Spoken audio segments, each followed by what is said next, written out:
Yeah, good to go, man. Okay, here we go.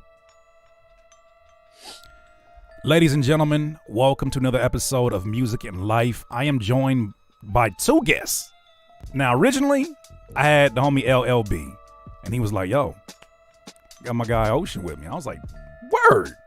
I don't think we've ever officially had an opportunity to have conversation, but it was super dope.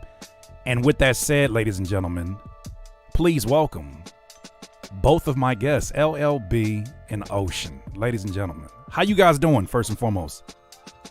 Yeah, all good, man. Just chilling, working on a few bits and bobs, but yeah, all good, man. Okay, we want to be considerate of your time because I know it's late where you're at. Ocean, how you doing? I'm good, man. Everything's blessed. Isn't it weird getting another reintroduction after we've already been talking? You know, we're trying to act like this is all natural. But man, it is an honor to talk to you guys. You know, what I like to do before I get into asking questions, I like to always give my guests their roses. And just POV, just my perspective from seeing you guys' respective channels.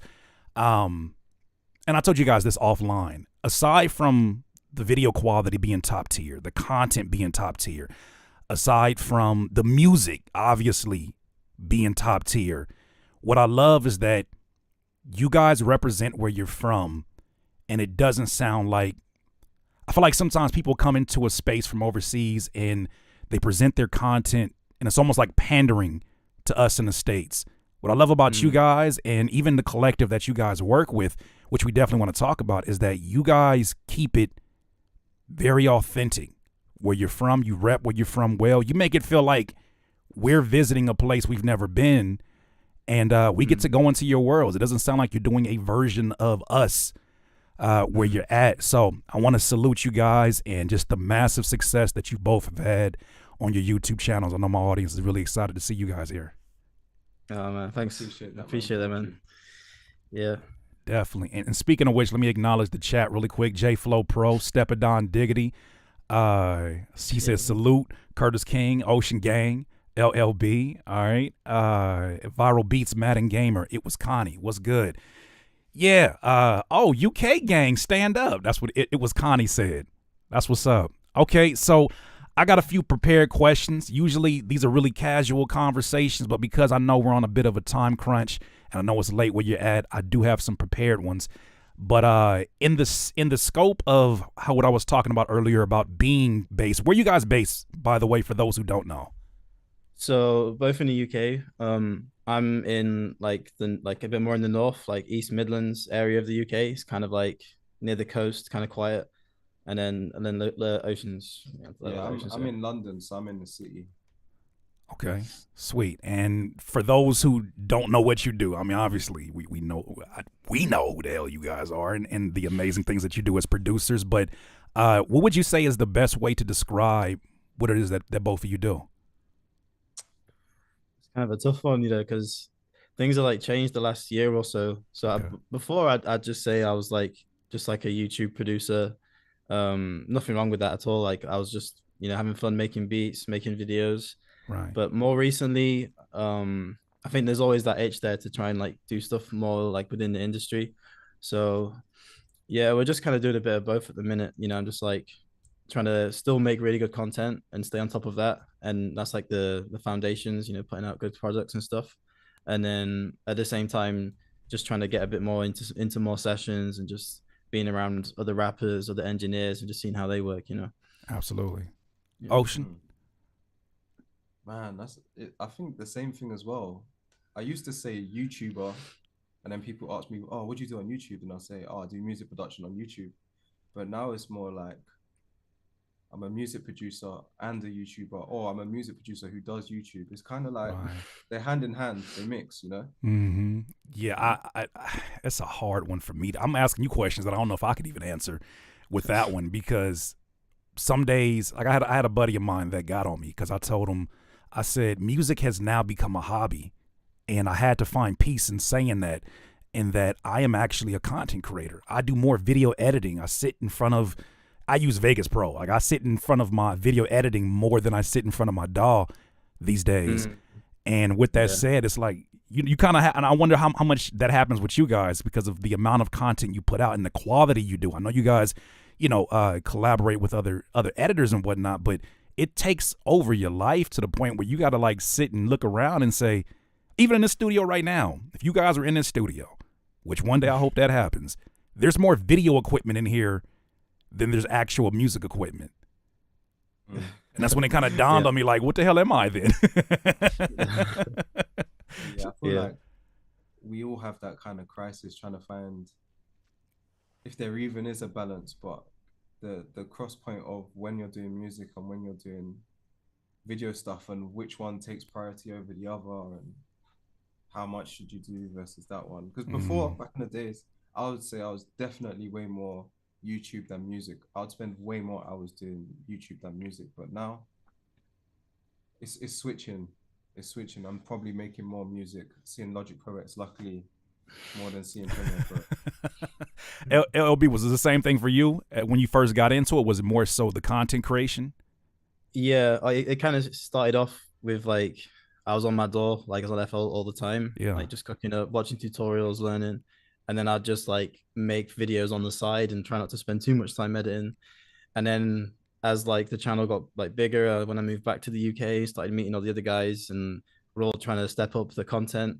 Then Mm. it got to a point where I was like, I'm just editing. I'm literally making a beat for YouTube, and then I'm spending like the whole time editing, like days editing, and then barely ever opening FL. But Mm. now I'm kind of got back in a good rhythm with it, where I can like work really efficiently, set my time for editing, and then like right now I'm just gonna spend a day making music, and yeah, trying to like slowly coming back to it. Man, and I could tell you as a viewer, I've always wondered, I'm I came into YouTube not really being a YouTuber. Like I came into YouTube leaning more so, I guess, into the music production itself because that's what I've been doing. Like I never thought of myself as a content creator. So I would say that my biggest obstacle first with the YouTube was trying to like get over that, dog, you don't have to be perfect. Like you don't have to make the greatest beat you've ever made because it's in front of people that you're teaching. But that was a real challenge for me initially. And then as I started to meet folks like shout out Kyle Beats, and I met folks who really did this as content creators, I was like, in Simon Savita, I was like, oh, I have to dedicate, if not more work to that, just as much work as I put into the music. Has there ever been a time where you've created a beat for content and you were like, I don't know if this is going to match up? Has it ever stopped Oh the yeah, flow of content for you? all the time, all Yeah. the time. So, man, there's been so many videos. I did one recently where I'll be filming.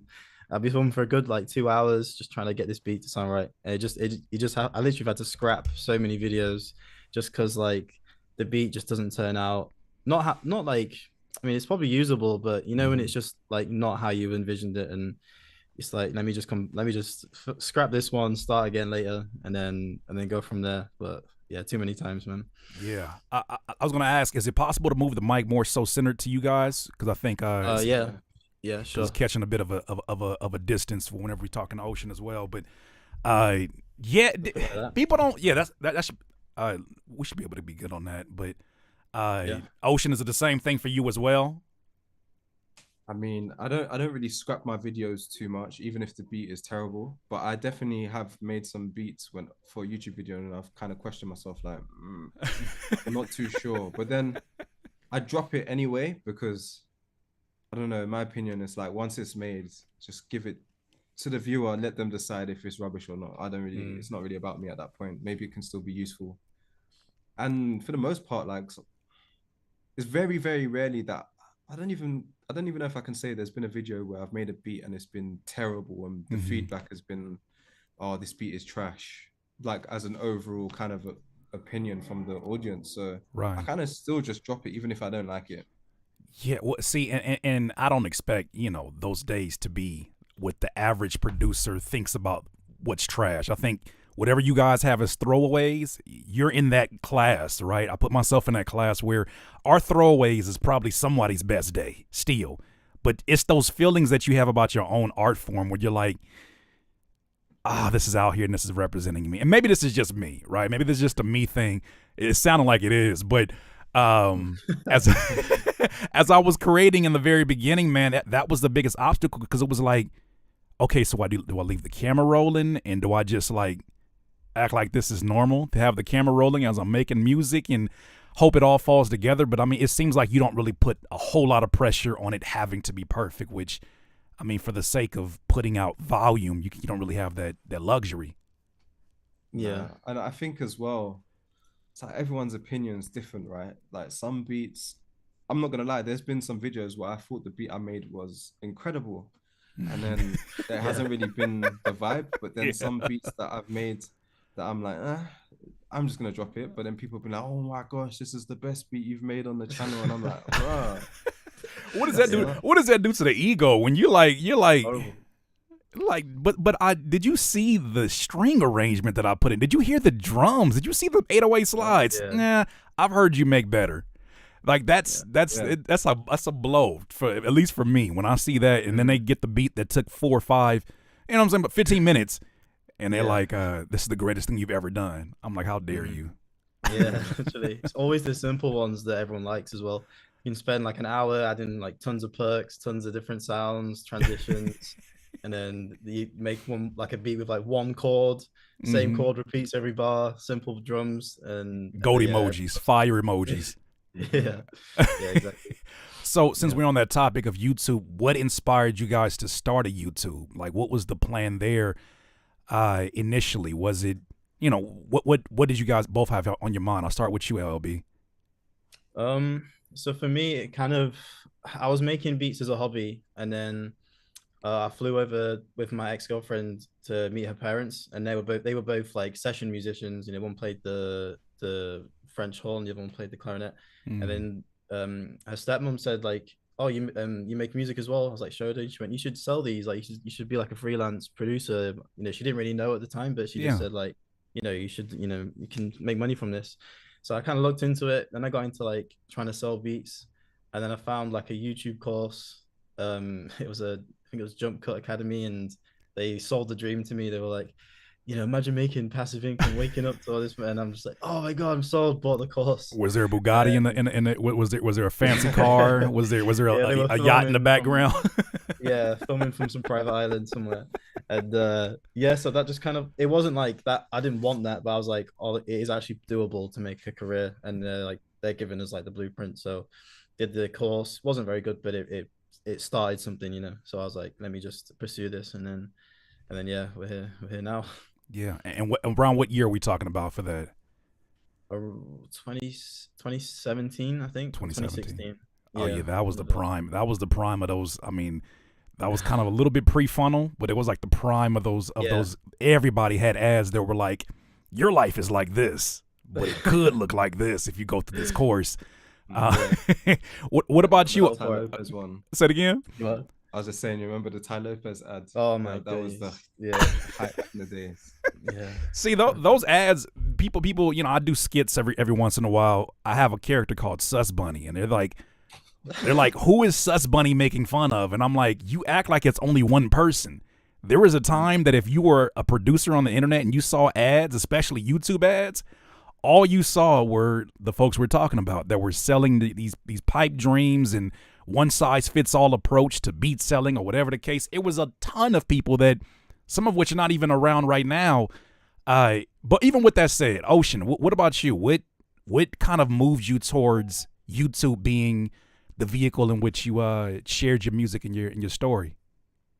Well, to be honest, in the beginning, when I was making beats, I was making a lot of beats, but I was just doing nothing with them. They were just staying on my laptop, and I didn't really know what to do. Okay.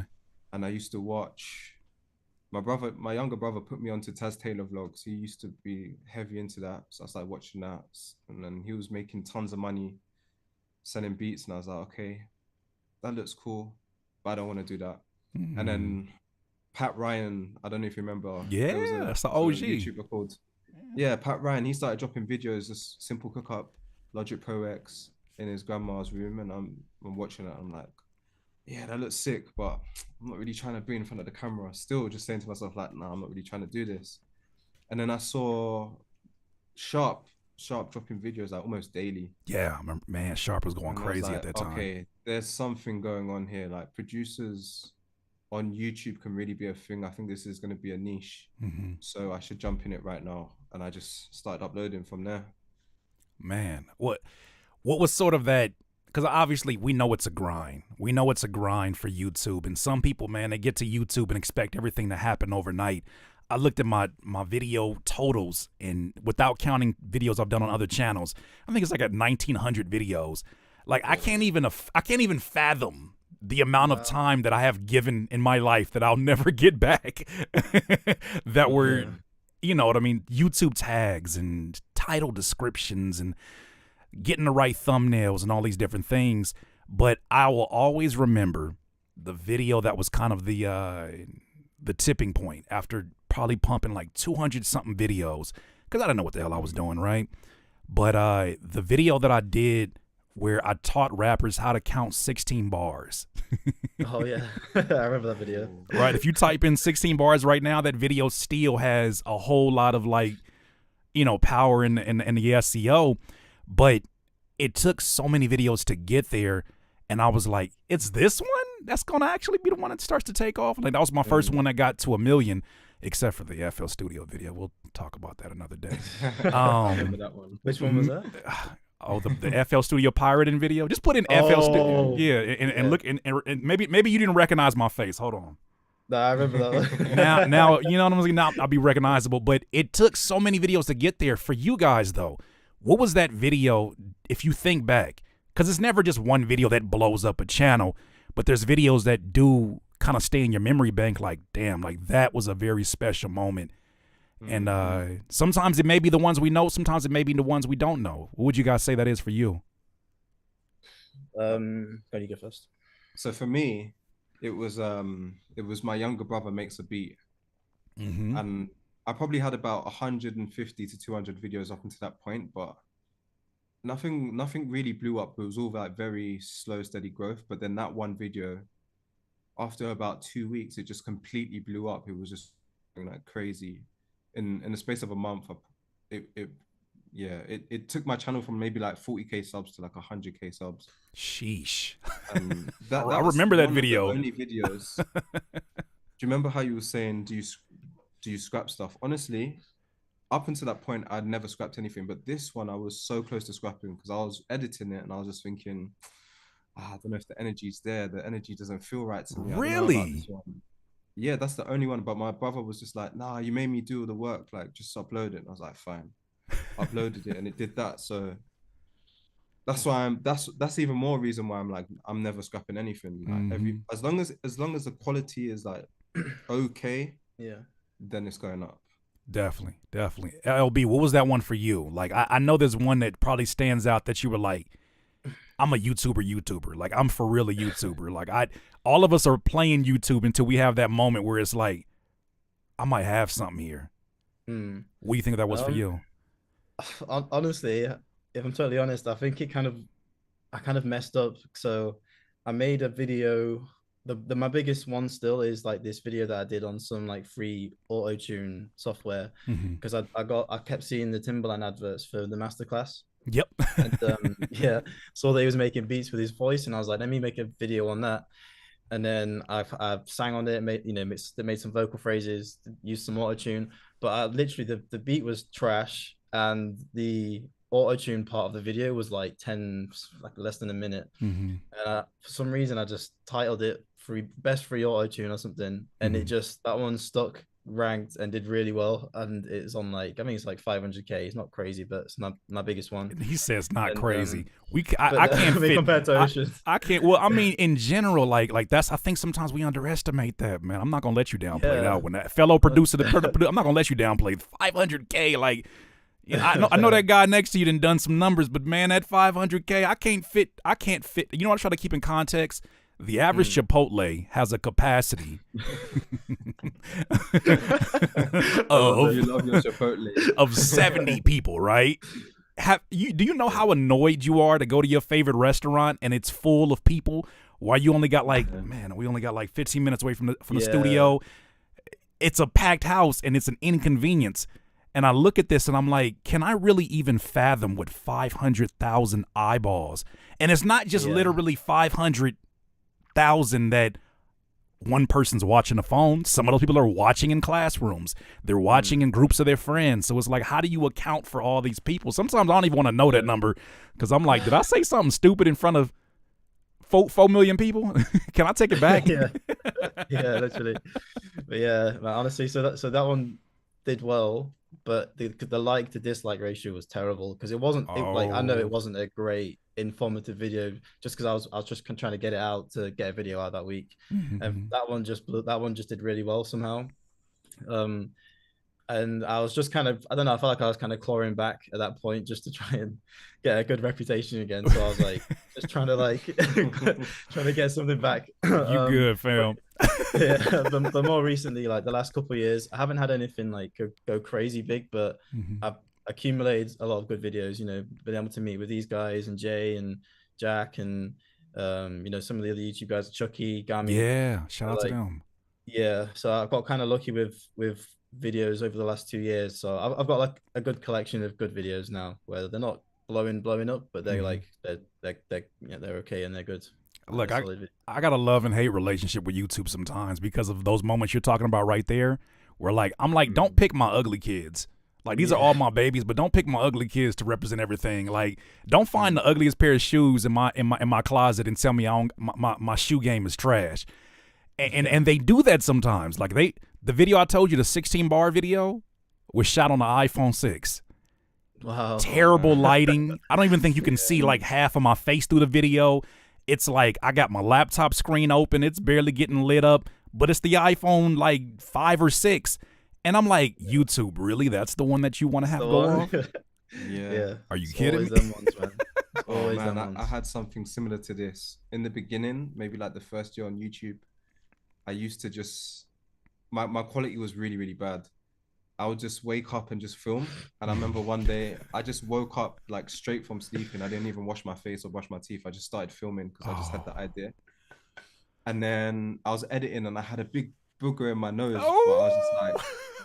I'm still putting this out. I don't care. And Wait, that wait, wait. video You did caught it? well. Wait, Ocean, you caught it and still put it out. I still put it out. I still Oh, dropped it. you a brave man. I didn't And learn a that whole lot video's about got you. like 100K views now. Yeah. That's Yeah. crazy. Yeah. Look, Ocean, I had a video where I didn't I didn't realize I had a big ass barbecue stain on my t-shirt. Sitting like right on like a beige shirt. Oh And no. I had the nerve to do the jump cuts in and out. And even in the, Oh no. and you know what's worse about that? And I took that thumbnail down. I looked at the thumbnail. I don't know what was made that day, but it must have been delicious. Cause I looked at my beard and there's like particles of like No way. whatever. I was like, yo, get your man's Curtis King off this internet. This is when you know you getting too comfortable on YouTube. Yeah. Trust me. Yeah. Now having showers, fresh pair of clothes, check the mirror for nose spots, nothing. Oh man. Yeah. But I guess that's also a sign of the freedom that you do have in doing this. You know, I think a lot of folks, and I want to ask you this because I've asked the same question to Simon Savita, in that, you know, in my generation, the biggest thing that you could ever do as a producer was get a placement. The biggest thing that you could do was work with artists that are famous and, you know, build a brand for yourself and really establish things that way. But I feel like we're all part of a generation where that's being redefined. And I told Simon Savita when I saw him start that series about the placement, I was like, man, Simon, you are the placement. What do you mean? Like, first of all, these people know who you are and they show up in hundreds and hundreds of thousands at that time for your content. Like, you are I'm not sure if he realized it, but that's why I asked him to be a part of my last album, DIY. I was like, bro, you are the major feature now. And I know that doesn't make sense in the context of how, you know, people do the famous rapper politic game, but what has kind of been the pros and cons of going the direction you did? And do you still desire like the placements? And I know at one point, Ocean, I saw you were doing videos in LA, but I'm always wondering like what is sort of the pros and cons of the decision you made to go this direction first? You wanna go? Yeah, okay. Sorry about that. I know it was a loaded question, but I'm like, No, yeah. yeah. Yeah. So in the beginning, it was like I was trying to get trying to go for placements. I was sending beats out, adding new rappers to the email list from Instagram and just finding as many people as possible. Mm-hmm. And then yeah, when YouTube started doing well and like, like kits sell more, your sponsors get involved and all that kind of stuff takes over, then it was like, okay, I'm a YouTube producer now. Like this is my thing. Right. But then like there's always that itch. I think like I got into it wanting to work with rappers and like have like hear my song on the radio or like, have a big songs out. So that itch was always there. Trying to almost convince myself it wasn't for a while, and then more recently, like okay, like I got into this to work with like big artists and just to not necessarily with big artists, but just work with artists and Mm-hmm. hopefully want something goes well. So yeah, more recently, just putting more energy into that, like get a manager who can help out with that side of things, and I can take care of the YouTube stuff. They can help out with some placement opportunities. They're getting cuts from it, so they're working for it as well. So yeah, more recently, like trying to get a balance of it, a bit of Nice. both. Nice. Mhm. Ocean, what about you? Where you standing on this placement? This placement, like Yeah, I mean, versus the YouTube space. honestly, when I started doing YouTube, I thought YouTube was gonna help me get placements, and then as I continued doing YouTube, I realized it's actually its own thing.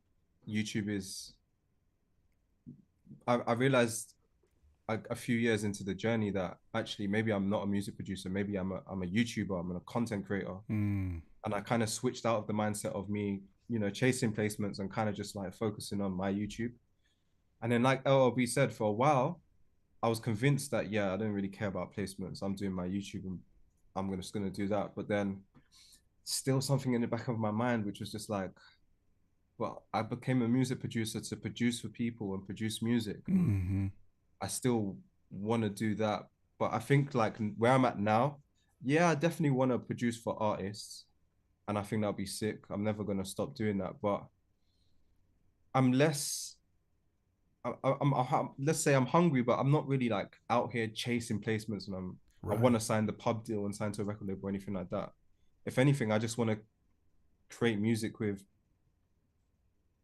people that I like, Yeah. people that I'm a fan of, Yeah. and if it's a big hit record, that's sick. If it's just something that I listen to in the car, then it is what it is, kind of thing.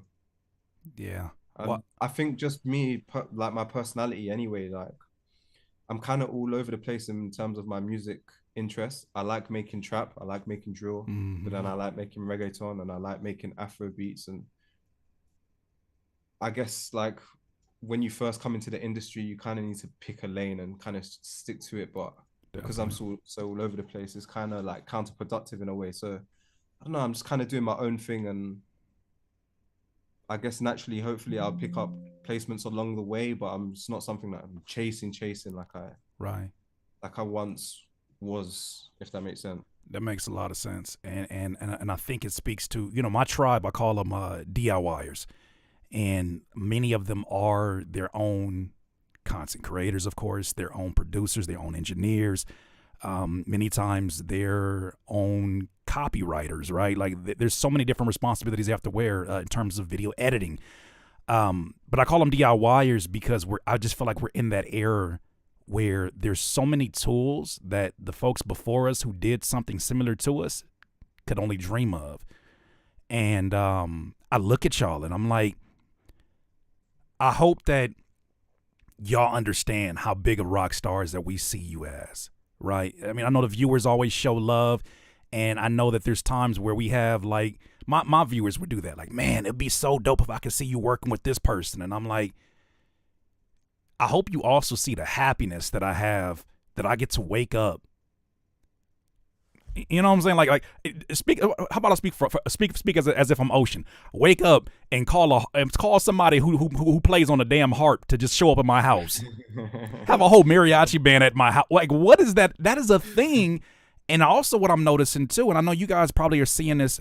Well, I'm actually curious of what it looks like over in the UK. But so many of those artists that producers used to chase are now chasing the same internet space that we've created here on YouTube. You see them streaming, doing the video game streams and all these different things. Like they're figuring out, like, I think part of a label deal for some artists are You literally have to have a TikTok presence.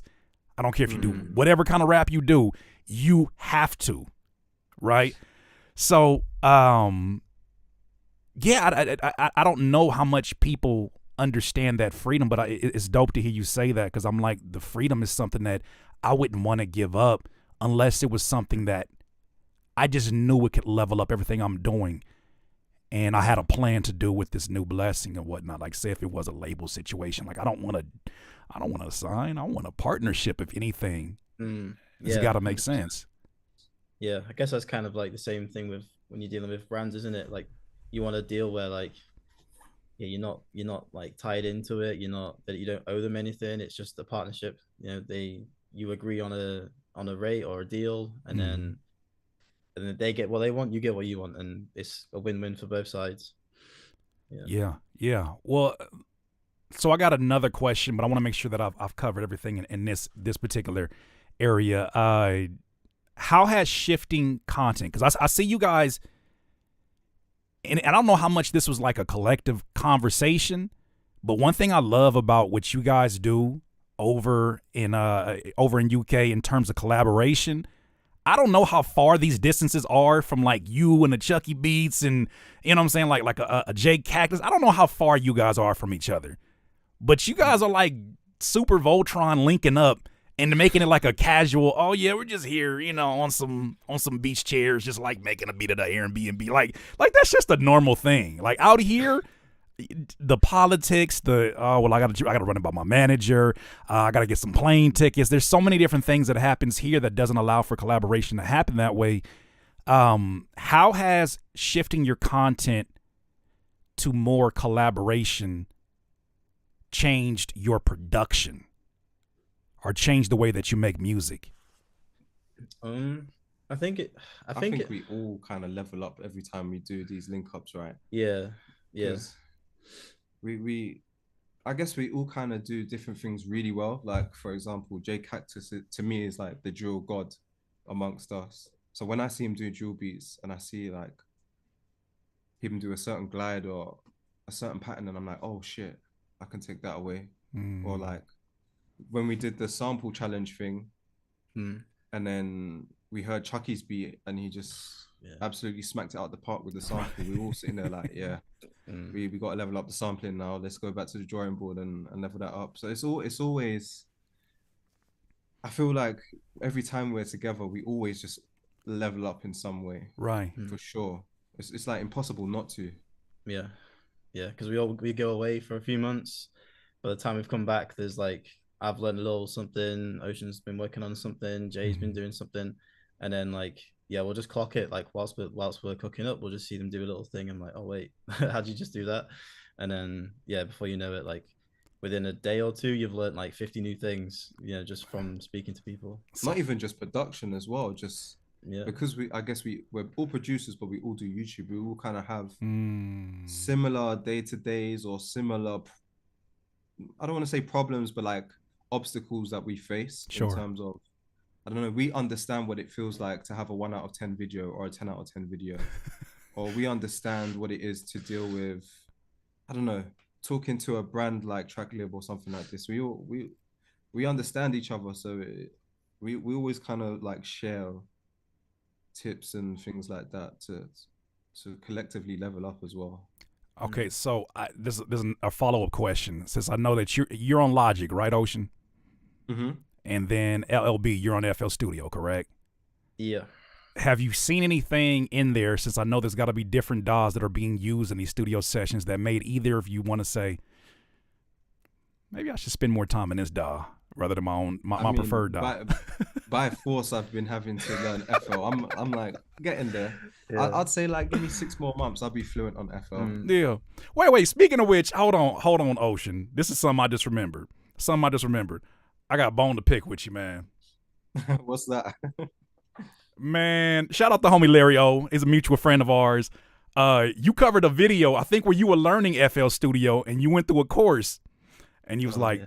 he was like, Larry O got a new course. I was like, oh, I was like, I was like, I was like, but I was in there. I'm just kidding, by the way. But I'm like, I remember you being on there, but you're like, by force, you have to be in FL Studio. What you got against FLiana, man? What did FLiana do to you, man? I'm not gonna lie. There's some stuff that is amazing in FL Studio, but coming from Logic and recording a lot of just straight audio, Uh-huh.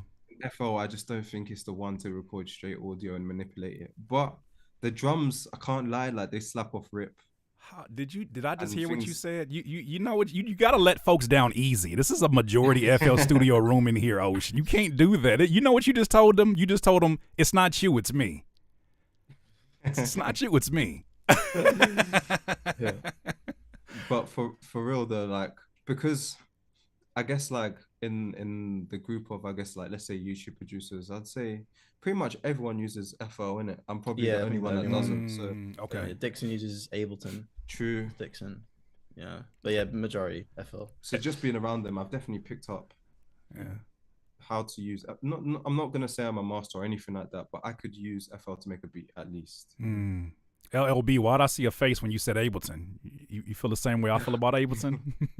To be honest, like I haven't used it. I've used it once, and I used it when I did a session with Dixon like 2 years ago now. Yeah. I just couldn't do anything. I was like, I just want to go into the MIDI and just put some keys in the MIDI. I just couldn't do it. And he was having to show me how to do everything, and I felt like a complete beginner again with it. I can't lie. I felt But this. Logic's not too bad though. Like we did a video last year or something where we switched doors and we had to make a beat, in each other's doors. Right. And the night before, I just watched a quick, beginners how to use Logic. And once you get your head around that, like you said, Logic's not too bad for making beats. Recording way better than FL, but yeah, for cooking up. Not you too. Not you too. The propaganda has met you too. You gotta be biased even when it's wrong. You gotta be biased, man. That's just how FL relationships work, man. Nah, I get it. Like FL has come a long way in a very slow pace. Like even the things like being able to crossfade over the audio. I'm like, fam, we should have had this in 1804. Like we should have had this a long time ago. But they're doing it and they're making it a lot easier. I recorded my last album all live, specifically in FL Studio, vocals and all that stuff. And it's like anything, it's a learning curve on it. But I had curiosity about that with the collaborations. Respectively, who are your favorite music producers? Neptunes. Hands down. You didn't even hesitate. Yeah, those are my goats personally. Yeah. For me, all time, probably Timbaland. Probably, I don't want to sound bad here, but more recently that's faded away a little bit. Yeah. Why would that be bad? I mean, favorites change unless you saw something that made you feel different. What's going on? Only because of I fully respect all his work. It was just the B Club thing. It was just the B Club thing that kept coming up. That whole scandal thing. But like more recently, Wheezy, like the last 10 years, Wheezy he's just been so sick with it, man. Like, I remember the first beat I heard was like 2013 or 14 maybe. Well, whilst I was at university, and that's like it's been non-stop ever since then. Just drums just been the hardest like since then, and yeah, I don't know, just puts out so many bangers. Different level of energy. Okay, viral beats. I'm gonna need you to calm down in that chat. He said, remember what I said, FL stands for Fine Logic. I need you to relax. I need you to relax. I'm having a conversation with my friends here. I need you to relax, all right? Fine Logic is crazy for FL Studio. I can't deal with the problem. It's still early where I'm at. I can't deal with that already. But you know what? Speaking of Timbaland, and I told you some words that I wanted to share with you offline because I'll take the heat. This is nothing. This is not reflective of anything of Ocean. But Ocean, I saw that video. I got to be transparent with you, bro. I seen that video where Timbaland was roasting your beats, and when I zoom out and I look, and I'm like, that's so dope that you got a Timbaland and an Ocean together. But I'm not taking out or negating Ocean being a part of that. I'm like, yo, these are two juggernauts. He's a juggernaut here in this space of YouTube as a producer who is like paving the way for a lot of content creators. And this is Timbaland. This is the legend, the GOAT. But when I stepped in that video, I seen the word roast, and I think my brain kind of ignored it. Like, he ain't about to be roasted. I watched the video, and I found myself getting angry watching it, bro. If I'm being transparent, like, and I've had conversations with Timbaland. He was one of my favorites growing up as well. But that video pissed me off, bro. Like, because I'm listening, and I'm like, the critiques he gave were very honest, transparent, and you got to respect that and love that, right? Mm. But I'm like, some of those things are preference also.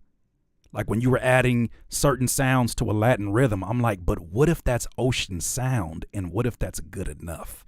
What if that's going to spawn something? Like, I always use this example. Imagine if the first person to ever make a UK drill beat, somebody was like, nah, don't do that last snare like that. Don't do that. Like move it back into the pocket.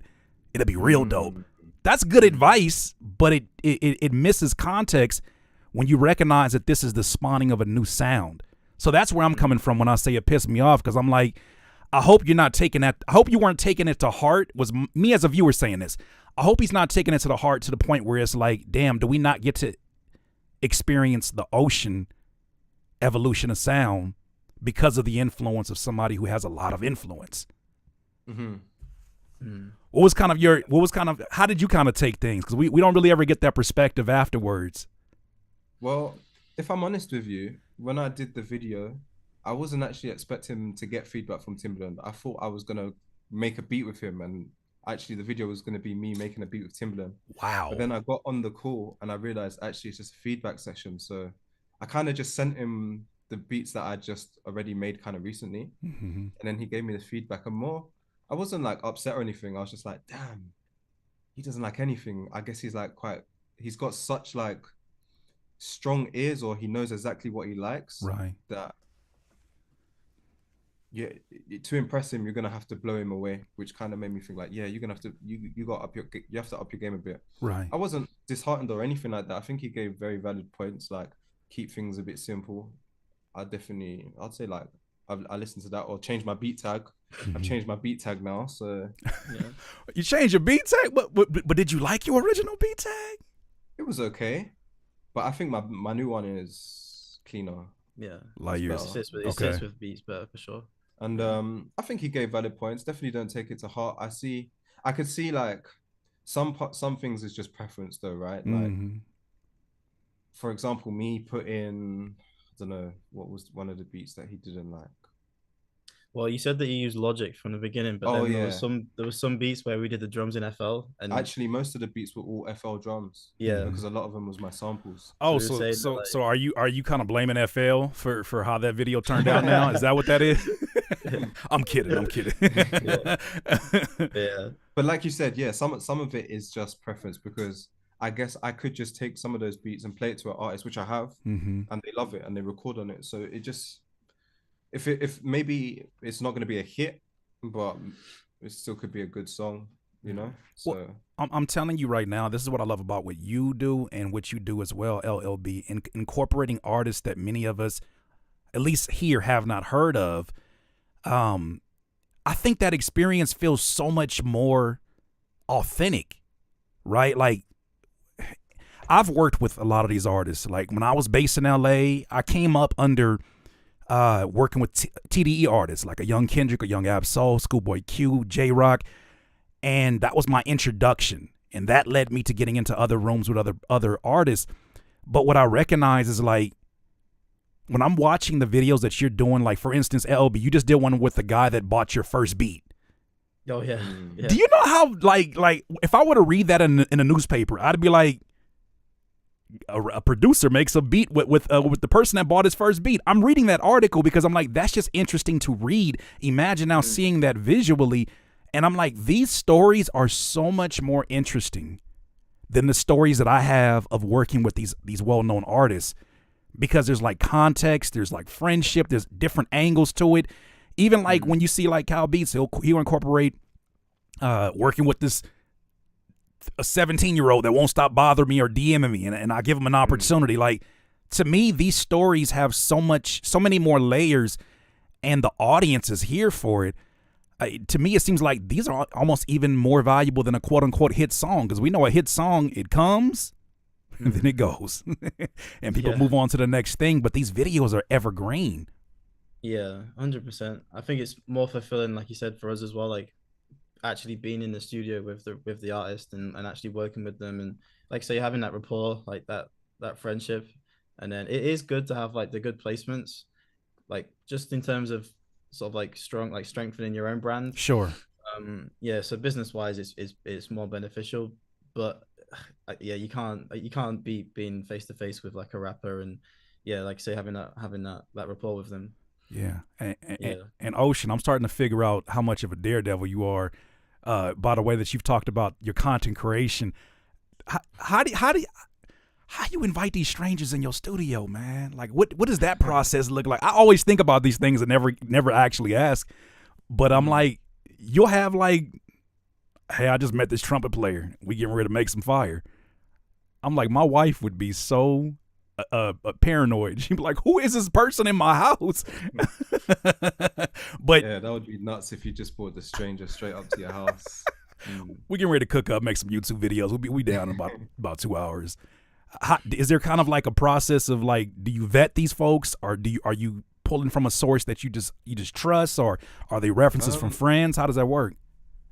So now when I invite, a trumpet player or a harp player or something like that, usually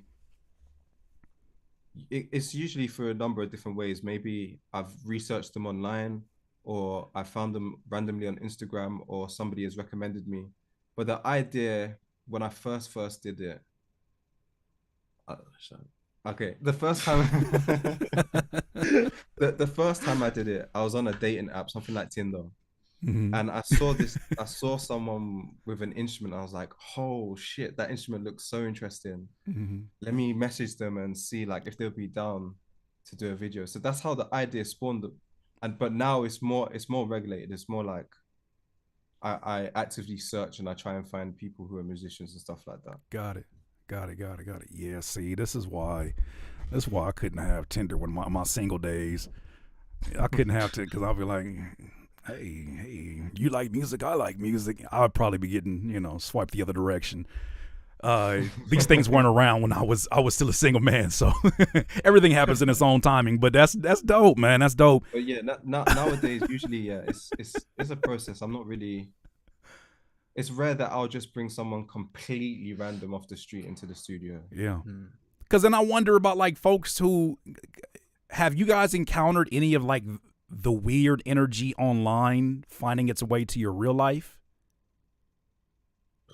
Not really. I don't think Luckily so. not. No. No, not really. Luckily not. Yeah, No. this makes me feel like maybe it's just a culture thing too. Maybe it's different in the UK, because I for sure, gentlemen, have met some folks in real life that I was like, oh, I know exactly who this is, and I thought we'd never have to meet. And it's just it's 10 times more awkward in person, because like they want to tell you about you. I've had a person tell me that a lyric of mine was wrong In person. while getting an autograph for an album. I said, what I say? I said, something have respect when you're sitting in front of the G like when you're sitting in front of a G like the H letter. And they were like, actually, that's not actually right. I said A, B, C, D, E, F, G. And I said, you have a good day.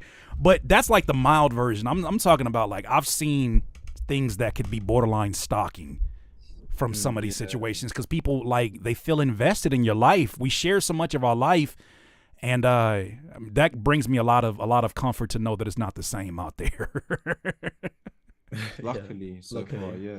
Yeah, you might have a new neighbor in some years then, if that's the case, because the states are getting crazy with all of this stuff going on. With that said, what do you think has been the state's reception to the music that you make? Since I pointed out earlier, you guys don't come in here trying to pander. You guys are like, this is the music we want to make, and I'm going to make this, and I'm going to share it with you guys. What do you think the reception has been?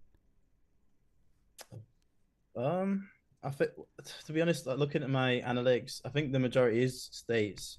It's like the bigger percentages of the audiences from the states. Right. But to be honest, yeah, honestly, I think like 1 out of 50 comments is positive, is negative. Sorry. I was like, what kind Um, of ratio you got going yeah, on? that's terrible. Yeah. But, so yeah, like the majority of them are good, like fairly good. It's only the odd video here and there where there's like Right. you know not a lot of like good reception, but for the most part, people are pretty positive. I thought the producer community are pretty cool, man. Hmm. Nice. Yeah. Nice. How do you guys kind of deal with those negative comments that pop up? I want to direct this one first to you, Ocean. How do you kind of deal with those? Because I will go when I go to your videos. Like I have this thing where I have to tell myself don't read the comments first for any video, right? Because I don't want to be influenced. I want to experience this and not like have the surprises be ruined. But there's been times that I've gone through the comments and I'm like, Ocean seems like the most chill person in the world. Like, what possessed you to write this hell of aggressive comment about something that you don't like? How do you kind of like navigate that? Like, what's kind of your mindset when you do see the not so positive comments pop up? Honestly, I can't even say I navigate it or I deal with it. I just it's just like just bounces off of me. I don't even take it Mm, in. Because sometimes I do read my comments just to see like what the vibe is of the video, just to see what people thought in general. And I appreciate like all the good ones. Yeah, oh, this is a great video. Nice, nice, nice. And then you do see the odd one. Oh, he just made another drill beat. And it's just like, oh, you're obviously you haven't been here before, so it's cool. right. Or because I get that all the time in the comments, to be honest. Like, oh, here we go, another drill beat. But then like my last few videos might have been something different, but you never it's gonna be it's hard to try and please everyone. And I don't know, I just never take the negative comments to heart, or even honestly, I just don't even take them in. Like it just Yeah. doesn't affect me at all anymore. Mm. It's one of those things where it's just like I don't really know why they're leaving a negative comment. Maybe they're just having a bad day. Maybe they're kids. Maybe they're just like 12 years old and they don't know how Mm-hmm. to navigate the internet. So Mm. I don't know. I just don't even take it in, honestly. Yeah. I just like to take in the positive. I can't lie to you. When I see the positive, I'm like, yeah, this I Let's appreciate keep that, that you going. know? And it's I'd rather just overwhelming. take the positive. It's overwhelmingly positive. Like these are obviously people who represent a very small percentage. But I even have my moments where I'm like, even if you having a bad day, what you got to take out on me for? Like, why am I why you got to come to my content to take that out? But Mm, I Mm. somebody explained to me that's also a form of love. In a weird way, that's a form of love in that they chose you yeah. to give that Yeah. energy to. Yeah. So, I can only say like back in the maybe like a few years ago, if someone left a hate comment and it would piss me off, uh-huh. usually because maybe there's some truth to it and it got under my skin. That's a bar. But yeah, nowadays I can't even say I use it as fuel for my dark side or some shit like that. Honestly, it's not even that deep. I just like, yeah, cool. Everyone's entitled to their opinion. I guess that's yours. It's kind of just like that. Yeah. Mm. What about you, LLB? How do you kind of does it Oh, I bounce just off you argue. as I'm well? joking. Say it again. I didn't hear you say it I, again. I just argue with everyone. No, I'm joking. We're so much No, alike. I'm just playing. Go yeah. ahead. Yeah, same as Ocean, to be fair. Like it used to annoy me. Like if I'm having a bad day and then I look at the comments and there's one bad, you could have all good comments. If there's Mm-hmm. one bad one, then if I'm having back in the day, if I was having a bad day, it would like get under my skin. But now it's okay. Like if I see a bad comment, I just don't even reply to it, don't even delete it, don't do anything, just leave it, let it sit there. Um I think it only got me once. It was a few years ago, and I was having a bad day, and I got a placement with Shorty Shorty in America, Okay. and I made a video on how I made the beat, so I just broke the beat down. Someone commented saying that's not your beat, you didn't make that. Oh And I was having a no. bad day. I was like, yes, I did, and then it just went on forever. He went, no, no, so and so made this beat. I was like, it was just back and forth. Yeah. But yeah, honestly, now like last 2 3 years, yeah, it doesn't really, I don't really look at them anymore. So you make a good point. Like as much as that person could be having a bad day, they don't know what their content creator is going through either. Like Yeah, it yeah. could be a day where I just got off the phone with an artist that or somebody who said they were going to pay some money. Or it could be a situation where my car just had something going on, stuff that is not content necessarily. You Yeah. never know what's going on with your favorite content creator when you're taking that energy out on them, and you might meet the right one on the wrong day. Yeah. But with that Yeah. said, I know we're coming down here to time. Do you guys have I say like 5 more minutes for Q&A? Yeah. Sure. Yeah. Yeah. Okay. So those of you that are in here, I already posed it up here. If you have questions for LLB or Ocean, please let those be known. So Stepadon Diggity said, this is for Ocean. Is your bro still rapping? And when can we see more of the Journey videos?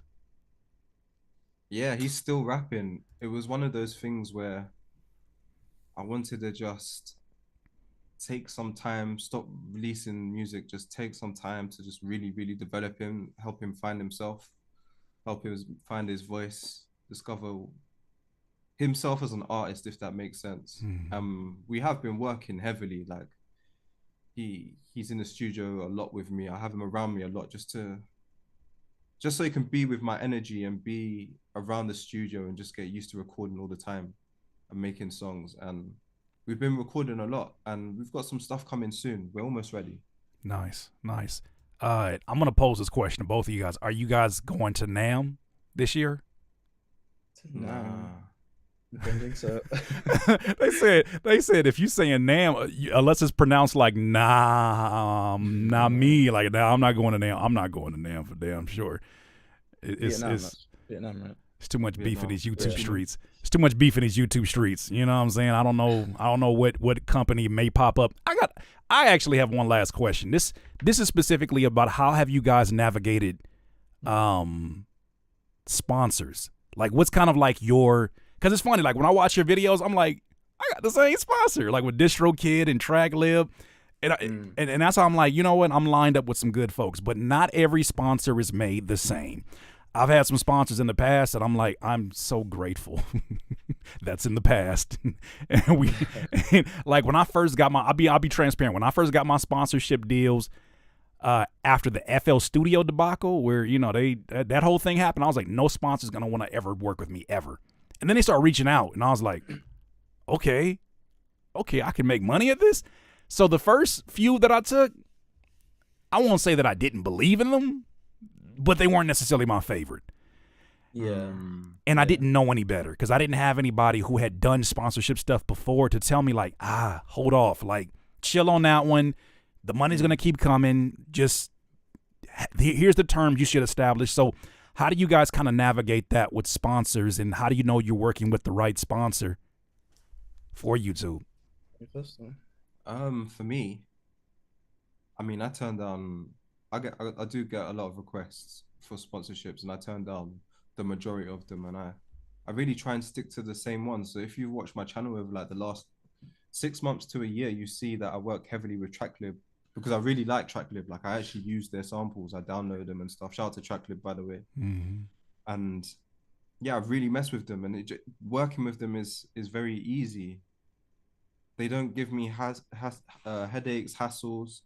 They believe in my content. When I come to them with an idea, this is what I'm gonna do for this next video. What do you think? Yeah, do your thing. Like I don't. It's natural, so that's why I like working with them. And like you said, some are very anal about stuff. They're very particular. Some are they, man? Jeez Louise. So I personally like to stick to the same kind of sponsorships that I've been doing, to be honest. I'm not just out here just getting any bag for the sake of it. And I've always had, and I just watched a video of yours, LLB, recently where you utilized a flute from, like, you utilize TrackLib in a way. This is how you know no two producers are ever made the same. I go to TrackLib strictly for soul samples. You went in there and typed in flute and damn near used it like somebody would use Splice, and I was like, what? Where the hell is why does your TrackLib look different than mine? What the hell is this? But I think that's super dope with working with companies that you actually believe in, and that you would use their product regardless. Same thing with DistroKid. Like DistroKid and TrackLib are two of the most consistent sponsors I've had here for years, and it feels good to back companies that actually have it. But Ocean, you're right. Like, bro, there's been companies that I'm like, if you ask me for one more edit request, like, I don't care how many times I chop this word down. Or they wouldn't, they said, hey, could you take the part out where you're talking about the cons of the product? I'm like, you recognize that you guys are coming in here and you're basically paying for advertisement space. You'll get your opportunity and then poof, you'll be gone. But I still have to remain with my reputation behind whatever I say. And I think a lot of companies kind of miss that. Do you guys ever get that feeling when you get some of these inquiries? Because I'm like, I've had like men's shaving equipment hit me up. Like Manscaped hit me up. I was like, fam, do you read the room?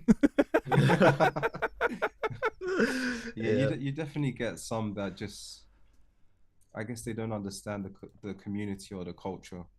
They just want to push their product and they're all about numbers and they're all just about profit. And fair to them. I mean, it's their business at the end of the day. They want to make money, but I guess I also got to do what's right for me and what I feel aligns with my vision and what I want to spread to my audience. I'm not, yeah, I could maybe take a Manscaped if it made sense, but most likely it's not.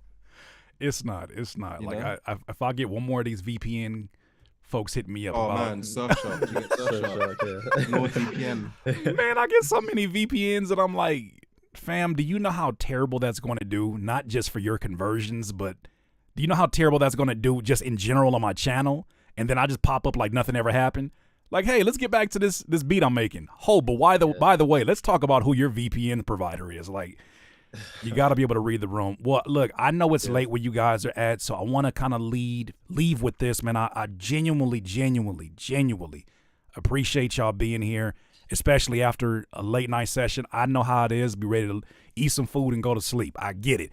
But I want to leave with this last thought or last question I have for you guys. Respectively for both of you, what is your big picture vision of success in doing what you're doing?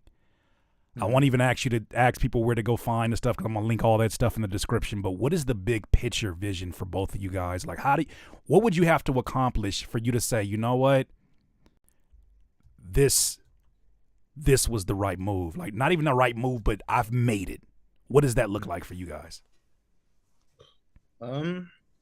I think it's kind of changed over time. I think like in the beginning you have a big idea, you want just to make a load of money from it, and you want the nice car, the nice house, and everything. But honestly, now it's like just kind of week by week for me. It's just staying in the process, staying active, and honestly, it really is just trying to stay consistent with it. I don't really have some huge picture like further down the line that I want to hit. Sure.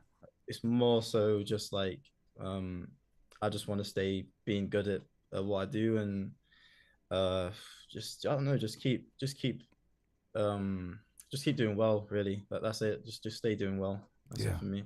Okay. Yeah. Oh, sure. Not even just music either. Just in general. Absolutely. Yeah. Absolutely. You got to take it a day at a time. You have no idea what's on the horizon. We plan sometime. The old saying, we plan and God laughs. Like I've seen it way too many times where I'm like, this is the year that I'm going to be like last year. I attempted to do close to what you guys are doing. Specifically, look, Ocean, I took a course and it said to study the people who are doing really, really well in your niche. You know how many videos of yours I studied, fam? Like before I launched on, I was asking questions like, damn, like, does he just keep the camera on? Like, how many angles? The reason I have the Elgato key light is because of you. I don't know if you knew that. There's a reason I have that is because of you. I was watching a video and I was being a nosy producer and I paused the video and I said, what's that? Why that light look like that? So I say all that to say, we have visions. I had a vision last year. I wanted to make these cinematic producer pieces, and I did it for like 6 of them, and I was like, I don't like editing for 20 hours every single video unless I have some support and some help. I much rather be in front of the people on a more regular basis.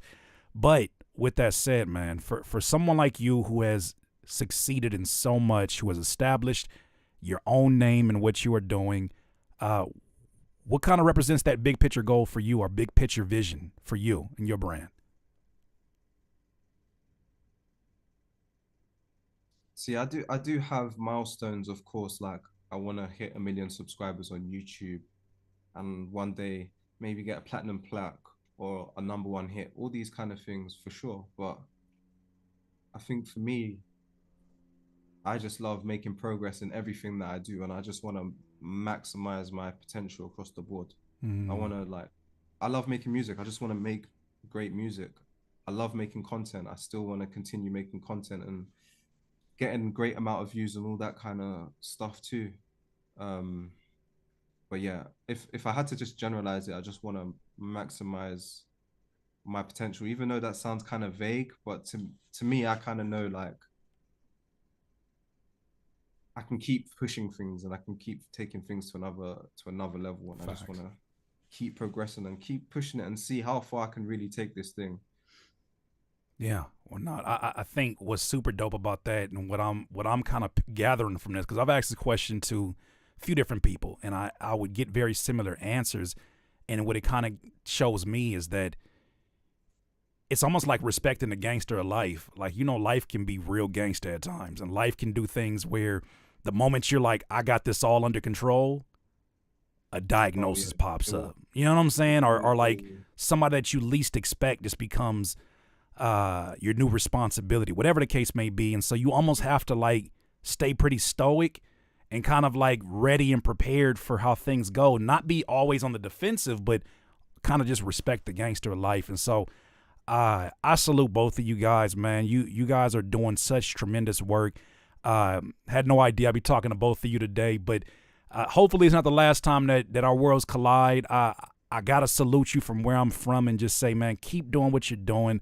I genuinely mean that, man. When I see like, I see I don't hate to keep going back to this, but when I see the Timberlands of the world, who we obviously have the highest levels of respect for here, kind of coming in there and saying the things he said, I take it kind of personal for you guys, because I'm like, y'all are the rock stars of this shit.